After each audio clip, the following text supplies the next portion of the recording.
everyone, welcome back to Classic Dungeon Crawling on your good old Vita. Today we're going to be talking about Demon Gaze that came out for the Vita pretty recently. And I do want to talk about one thing about this game. This game in Japan was published by this company here in the middle. And this company had just recently bought FromSoft, the Cradles of the Souls games, which has stored up a lot of weird shit. This company I never heard of, and just to talk about this company's background, they have literally no real foot in the gaming industry, aside from being a publisher. To my understanding, I think this is the first game they actually had a lot of creative input on. Basically, they were a magazine manga company, huge magazine manga company. Like there are mangas that are really popular over here that they deal with in Japan, and I think this is like one of the first games that because they published some Suda 51's games. They apparently Lollipop Chainsaw was apparently published by them in Japan, and Killer's Dead, I believe it was called, right?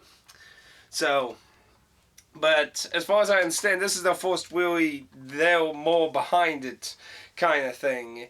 And them buying FromSoft is, threw a lot of people in a lot of weird opinions, but, so it'd be a little interesting to see this game, you know. So first thing I want to question about this game is its weighting, actually. It doesn't have a booklet or anything, so no booklet or anything. Army Hell's hanging out in there. But I have to question the weighting. I've played Conception 2 some, and I've been playing a good bit of Demon Gaze. They're both weighted. This is weighted M, this is weighted teen. But they're both weighted on fantasy violence, language, mild blood, partial nudity, and sexual themes. Well, actually, wait. Yeah. So the mild blood is in Conception, and it's not on here, but they have fantasy, language, partial nudity, and sexual themes, and this has alcohol and this doesn't. But this is weighted M, and this is weighted teen.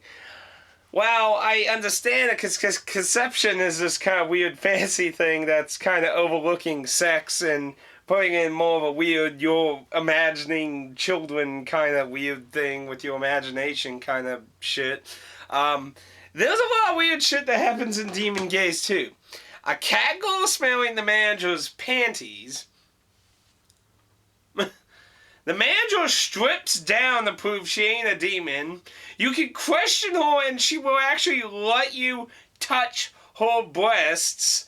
Which, of course, being in 2D ain't anything fascinating. But, I mean, and then the maid who's smelling the manager's panties has a wild delusional theory that one of the mercenaries in the inn is having a relationship with her, but she is also a girl, and gets questioned by the weapon shopkeeper, and he's like, but they're both women! It's like, you fool! Women can have love too! And it's like, I don't know, it's like, how's this weighted teen again?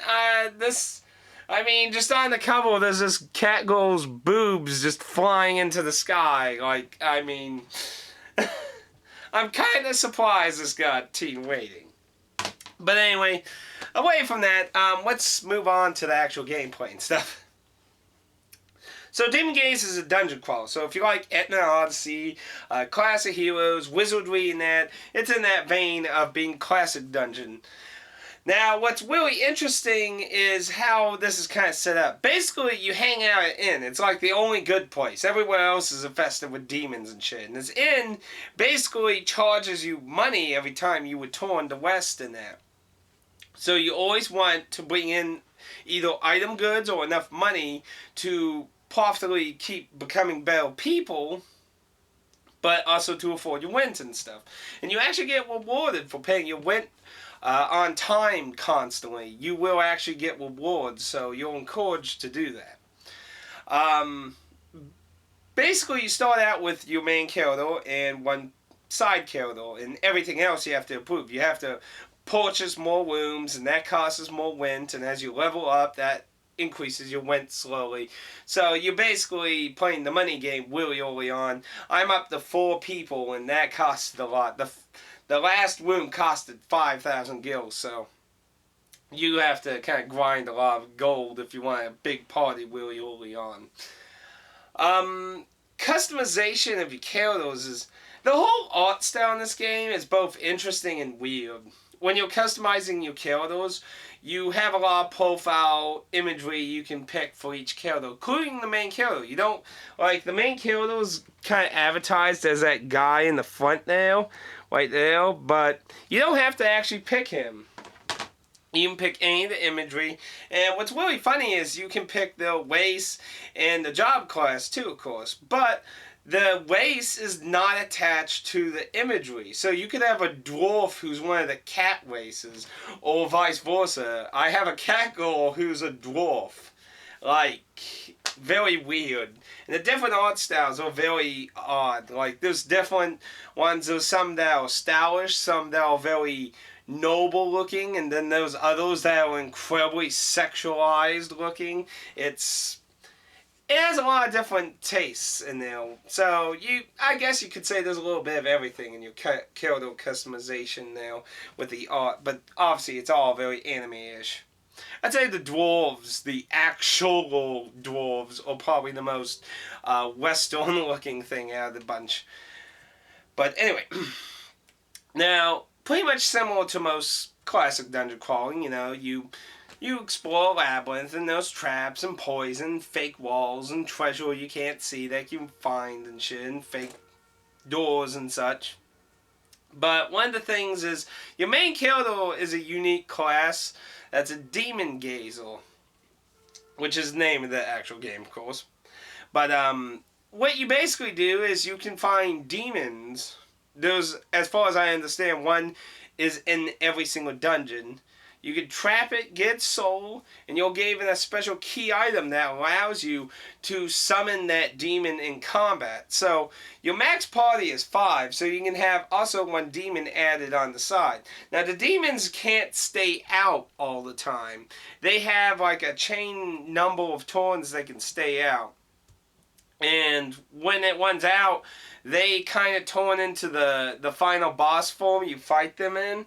And what's really bad about that is it's basically a berserk status. They basically, anyone can be attacked by them, so friend or foe. So it's kind of a risk reward kind of thing. For a short term thing, it's simple. They pop out, bam, bam, bam. Long term thing could be dangerous, or it could work in your favor. Will you unleash a bombshell, or will you just take the front of it?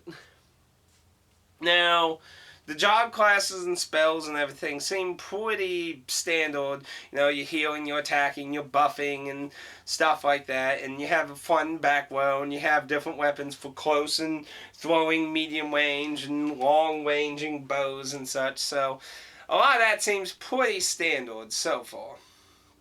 Now, what does the Vita actually offer with Demon Gaze? Well, you can use the extra analog stick. Well, basically, using the original analog stick that would existed on the PSP, the nub stick or whatever, if you want to be really asinine about it. You would usually turn around and stuff sometimes with that, varying on which game you're playing.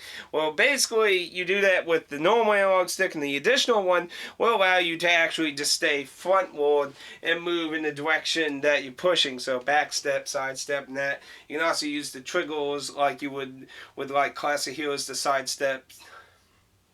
Now, what is kind of a shame is there's no real customization with the map like Etna Odyssey, which is a real shame in my opinion, considering the popularity with that. But you do have maps, and it gets auto-filled as you explore, so it's not like you have to draw it. But it is a shame you don't really get to interact with it much. There is an auto-pathing system in it, where you can go and see your giant map, and you can select where you want to automatically walk to in the game, where, decide the shortest, quickest way to get there. Haven't made much use of that. It doesn't seem too useful unless you just want to quickly walk through some, but you can still win the monsters and stuff. Now, one of the interesting parts about this is farming. Well, you have the normal, I'm just going to run around in a giant circle, fight all kinds of monsters as I can to get loot and shit. There's an additional way to get better loot. Basically, those special little pistols in the game where you can summon monsters, and this is also part of how you hunt down demons, because you have to take each area's entirety of these and basically force the demon into one spot, cornering it to truly defeat it and make it your own. But these spots refresh every time you come in and out of the dungeon, and you find gems. There are gems for every piece of equipment and a little extra. There's a few special gems, nameless gems, and then you have ones for armor, hats, helms, shields, swords, bows, and whatnot. And you basically can select 1 to 3 gems, and combinations that can cause different effects with like the special gems and such. Nameless gems, I think, this is just something I've been kind of testing with. I think when you mix nameless gems with another gem, I think it actually causes those nameless gems to have a chance of being like that. Because one time I got like all the same thing by just using 2 nameless and an underwear gem. And I'll get there. And you can basically, you're guaranteed, as far as I can see, you're guaranteed some kind of drop related to that gem. Whether it's going to be really good or slightly will vary. But that has helped getting a lot of really good items so far. I've been able to get lots of items really quickly compared to, say, like Class of Heroes 1. You saw, like, if you watched my Let's Play of it, it took a long time to get a decent party because money is incredibly scarce in that game too, as opposed to this where you do get some money off of each fight. But it's a lot quicker to get your party equipped and set up and stuff. Another interesting item that's in this game is artifacts. Now, artifacts basically can pertain to a special ability, skill, spell, something like that, and you can equip it to anyone. So, like, for example, I found an artifact for Divine Body. This is a paladin move that increases your defense when you level up, and if activated when attacked, has an ability to lessen the damage incoming. I have attached this to my hero, because obviously getting good defense on my hero would be a beneficial thing, and extra protection in case they somehow get attacked. And then my actual paladin, who naturally learned that all the way, I found a samurai skill that allows basically your normal attack to become a hit all in a row, all the enemies in the same row. There's a row system very similar to like Class of Heroes where the enemies can be in multiple layers. But if they're all in the same row, you can hit them all with your normal attack. This is massively useful for my paladin.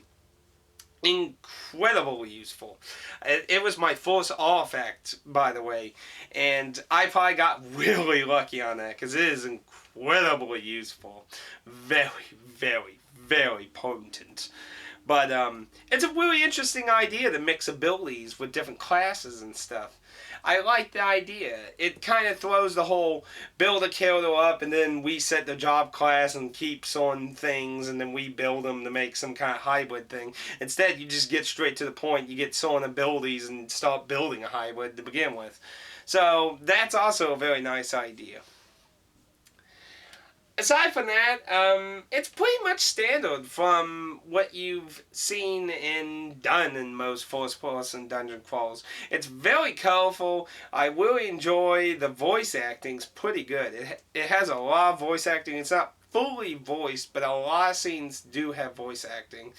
The artwork's pretty nice for most of the story characters. Like I said, some of the profile characters you can pick for your characters are a little odd, but most of the normal story characters are primarily normal aside from maybe one.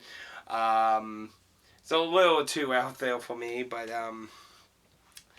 there is a lot of perversion in this game. Oh, actually, there is another element I need to talk about too. But let's stick to the perversion thing. As I mentioned, there's a lot of weird perverty kind of scenes, and I did mention that underwear are a type of item for your characters to equip. Seems to be a very weird underwear fetish in this game. Very odd. Luckily, the underwear you get in the game for your characters isn't horrifyingly perverted or anything. They usually provide elemental stats and defenses as far as I've seen so far, so I'm sure there's a lot of fancy stuff. But, there is one more thing I actually was about to forget to mention, and it's directly, and this actually could be, because it seems too convenient, especially since they just bought FromSoft. But the message leaving system in pretty much all the Souls games, that system is in this. You can leave chalk messages to, like, say, kick the white wall, loot, or secret door, or you need comment here, which is the forced demon you get. You can leave weird messages. And just like Dark Souls and Demon Souls, you can make very weird messages too, because the terms like underwear are usable. So, if you're playing online and you accept messages into your game, you might run into a few weird ones. But overall, you can find quite a handful of numerous fun ones that can help you find items and that you would normally have to get you sometimes get like a map item that gives you coordinates to go check, and obviously that can save you a lot of time. Somebody's like, hey, kick this wall, there's awesome loot in it. So yeah, pretty much that's about it really. Aside from that, it's pretty much part of the core, and I'm really enjoying it. This is probably one of the first Vita titles I've really, really been enjoying so far. And it's a weird shame I can't really do any recording with it unless I use like a webcam or something. Because it's pretty enjoyable so far. It's pretty parkour, but it has its own little takes on it too. Like I said, the art style can be a little odd, but it does have a lot of weird perversion in it. It just really fascinates me how it's a teen waiting. And while I admit I'm much further in this than I am in this, so far this doesn't... The worst thing I see in this really is just a perverted priest guy who keeps like, if only I was young again. So, yeah, I don't know. So far, I would recommend Demon Gaze. If you got Vita, it's probably the best RPG on the damn thing so far, because there ain't a lot of RPGs at the moment. But like I said, this is like the year of RPGs for this, so it's gonna probably have some stiff competition. I'm looking forward to Mind Zero to see how good that turns out. But anyway, and no, I'm not counting Persona 4 Golden in that. That's a port with extra content. I'm talking about exclusive content, people. Anyway, I'd highly recommend Demon Gaze if you're into first-person dungeon crawlers. It's pretty good, and it definitely doesn't seem as harsh in the beginning as, say, like Classic Heroes 1. Oh my goodness, I spent way too much time getting my party to be capable of doing anything in that fucking game. It takes so long to get that game. It's like Dragon Quest 7 with no battles at the beginning, trying to get the game to actually fucking, start. Ugh. But that's a whole different discussion. Anyway, I recommend Demon Gaze. If you have Vita, check it out. If you don't have Vita yet, keep it on your radar in the future when you do get Vita, because definitely this is the year of the Vita. Anyway, I'll see you all next time. If you have any questions or anything, please leave a comment down below, and I will gladly answer anything I can happily, hopefully know. So until next time, everyone, game the fuck on. This is about the time where Alpha Omega does ninja kick for stealing his line. Anyway, see y'all, and praise the sun.